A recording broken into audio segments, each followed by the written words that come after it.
The conference room went silent the moment he walked in. A tall man in a faded shirt, worn-out shoes, and a backpack slung over one shoulder. But it wasn't the backpack that caught everyone's attention. It was the little girl holding his hand. Her hair was tied into two messy ponytails, and she clutched a crayon drawing as if it were treasure. She peeked into the boardroom with wide innocent eyes that had no idea she was standing in the headquarters of one of the country's biggest tech corporations. Some of the executives smirked. Some raised brows.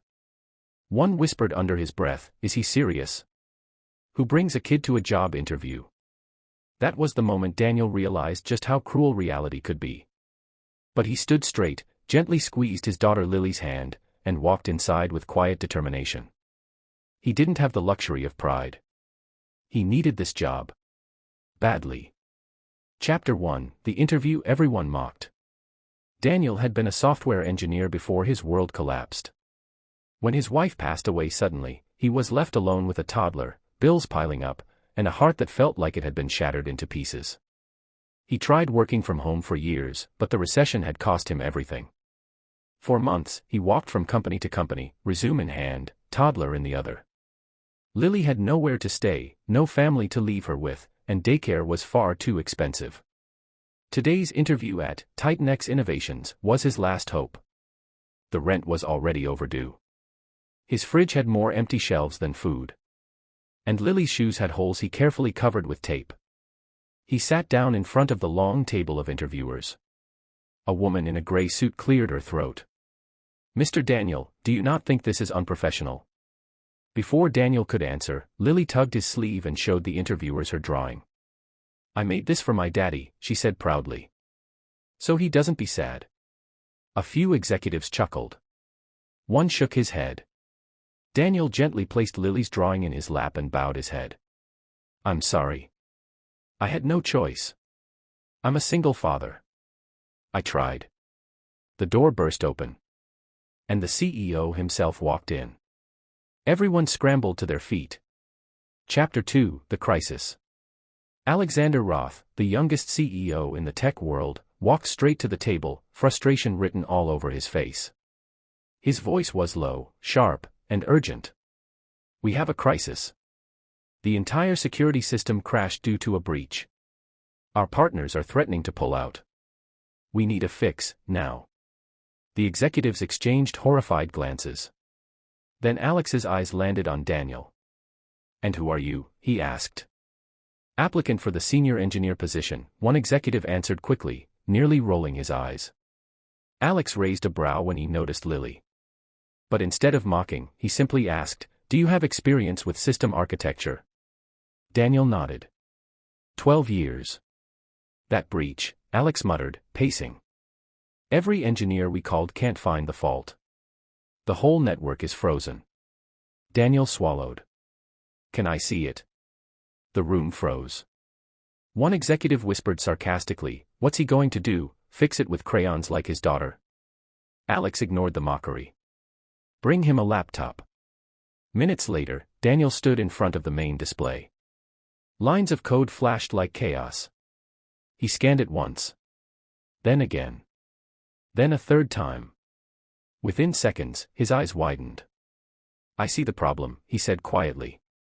Chapter 3: The moment that changed everything. The room went silent. "You see it," one manager said. "We've had 6 experts look at it." Daniel sat down, fingers flying across the keyboard. "The breach wasn't external," he said. "It's a recursive loop triggered by outdated firewall patches. Someone updated half the system and forgot the subroot files." Alex blinked. "That shouldn't be possible." Daniel continued typing, Lily watching proudly from beside him like he was performing magic. He executed 3 commands, rewired the bypass, and restored the network in under 1 minute. The main screen lit up bright green. System stabilized. The executives gasped. One nearly choked. Another whispered, "How? How did he do that?" Alex stepped closer, stunned. "You solved a crisis we've been battling for 8 hours." Daniel shrugged shyly. "It was simple, really. You just had to trace the memory leak." Alex stared at him for a long moment. Then he turned to his shocked executives. Hire him. Immediately. Chapter 4, A New Beginning. Words Daniel had waited months to hear suddenly felt unreal. One executive protested, "Sir, he brought a child." Alex cut him off. "And she has better manners than half the people sitting here." Daniel fixed something none of you could. End of discussion. Daniel felt tears rush to his eyes. He pulled Lily into his arms. "We are going to be okay," he whispered into her hair. Alex crouched down beside Lily. "And what's your name, sweetheart?" "I'm Lily," she said proudly. "My daddy is the smartest person. I told them." Alex smiled. A real smile. The first his team had seen in days. "Well, Lily, your dad just saved our company." He stood, offering Daniel his hand. "You're not just hired. You'll lead the new cybersecurity team." Daniel nearly collapsed in disbelief.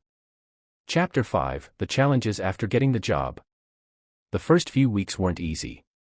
Daniel struggled with adjusting to full-time work after years, balancing his responsibilities as a single parent, finding a reliable place for Lily, earning the respect of colleagues who once mocked him. But Alex personally supported him. He arranged an on-site daycare scholarship for Lily.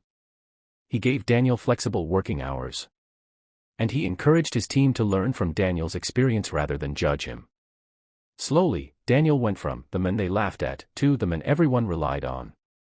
Chapter 6, The Inspiring Turnaround. Months later, Titanx Innovations launched a new security protocol entirely designed by Daniel.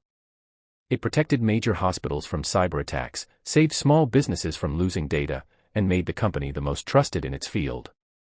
During the launch event, Alex called Daniel onto the stage.